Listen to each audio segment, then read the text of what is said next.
Hi, it's Tristan back with another video.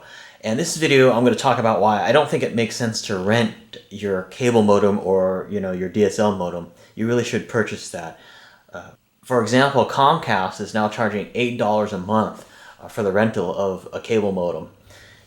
And you can buy a cable modem for probably, depending on what services you use with them, probably from $60 to $100. So in 6 to 10 months or whatever, it'll probably pay for itself.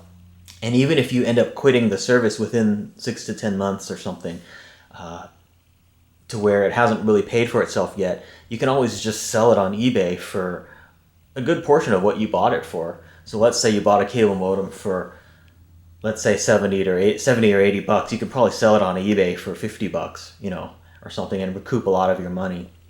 So in my opinion, if you're renting a cable modem or DSL modem, you're really throwing money away. That money's not going towards anything. And it's just not worth it, especially over the long term. And in my case, when I first got cable modem service, Comcast actually gave me a used cable modem for rent. So it wasn't even a brand new one. The cable modem that I bought, and I'll link to it below, is actually a better cable modem than the one they supplied.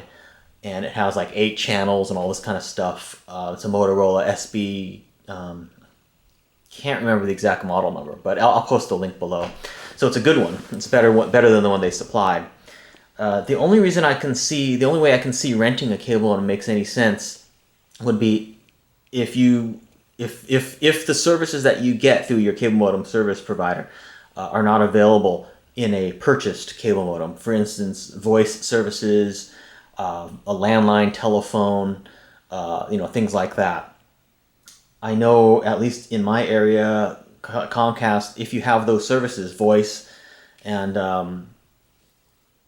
voice telephone line, you can't buy a cable modem that has those services in stores, or it's very, very hard to find. I know Best Buy had a particular model that you could actually purchase, but they're no longer in Best Buy store. So in some ways, in some situations, you're forced to get a rental one if you have a voice line and voicemail and things like that through your cable modem service.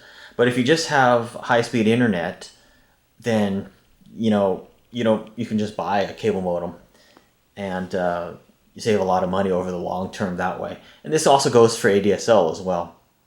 So yeah, just my opinion on that, and I really don't think it makes sense to rent a high-speed internet modem because over the long term, like over a year, it's going to pay for itself if you just buy one.